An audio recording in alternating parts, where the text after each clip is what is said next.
बहुत समय पहले लुम्बिनी नामक स्थान पर शाक्य वंश के राजा शुद्धोधन का राज्य था। उनकी रानी महामाया के गर्भ से एक सुंदर बालक का जन्म हुआ। राजमहल में उत्सव मनाया गया, सब प्रसन्न थे। लेकिन एक दिन जब एक ऋषि असित उस बालक को देखने आए, उन्होंने मुस्कराते हुए कहा, यह बालक बड़ा होकर या तो एक महान सम्राट बनेगा या एक महान सन्यासी जो संसार को नया मार्ग दिखाएगा। राजा ने यह सुना और मन में ठान लिया कि उनका पुत्र कभी सन्यासी न बने। उन्होंने महल को सुख सुविधाओं से भर दिया ताकि सिद्धार्थ को कभी दुख का अनुभव न हो। वर्षों बीते, सिद्धार्थ बुद्धिमान, शांत और करुणामय युवक बने।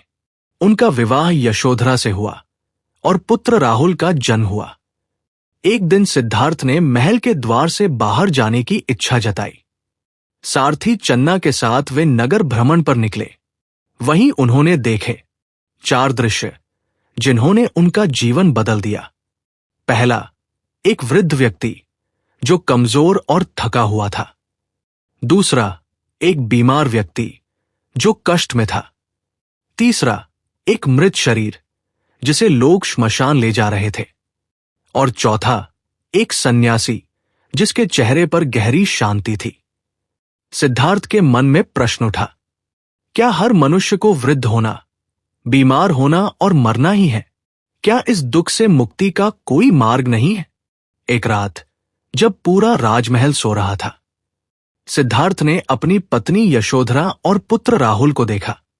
उनके माथे पर प्रेम भरा हाथ फेरा और मन में कहा, मुझे सत्य की खोज करनी है, जीवन के अर्थ को समझना है। वो सब कुछ छोड़कर निकल पड़े। ये घटना महाभिनिष्क्रमण कहलाती है। सिद्धार्थ वर्षों तक वन में भटके, कठोर तपस्या की, अनेक गुरुओं से शिक्षा ली, पर ज्ञान नहीं मिला। तब उन्होंने समझा, न तो भोग से न कठोर तप से, बल्कि मध्यम मार्ग से ही सच्चा ज्ञान प्राप्त हो सकता है। वे बोधगया पहुंचे और एक पीपल वृक्ष के नीचे ध्यान में बैठे। उन्होंने प्रण किया, जब तक सत्य का बोध न होगा मैं यहां से नहीं उठूंगा। रात बीती और जैसे ही सूर्य उदय हुआ, उनके भीतर ज्ञान की ज्योति प्रज्वलित हुई। सिद्धार्थ अब बुद्ध बन चुके थे, जागृत, करुणामय और शांत।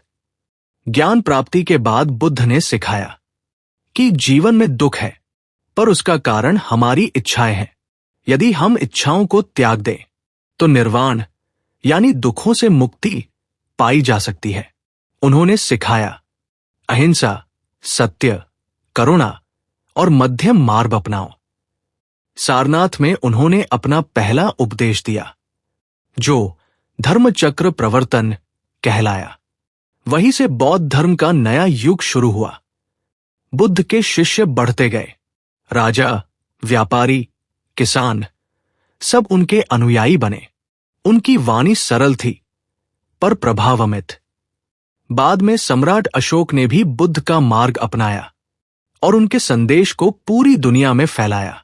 अंत में 80 वर्ष की आयु में बुद्ध कुशीनगर में शांतिपूर्वक ध्यानमग्न हुए। उन्होंने कहा, सभी चीजें नश्वर हैं, अपने उद्धार के लिए स्वयं प्रयास करो। फिर उन्होंने देह त्याग दी। ये अवस्था महापरिनिर्वाण कहलाती है, जहां आत्मा जन्म और मृत्यु के चक्र से मुक्त हो जाती है। स्वयं अपना दीपक बनो। घृणा को केवल प्रेम से ही जीता जा सकता है। जिसने अपने मन को जीत लिया, उसने संसार को जीत लिया।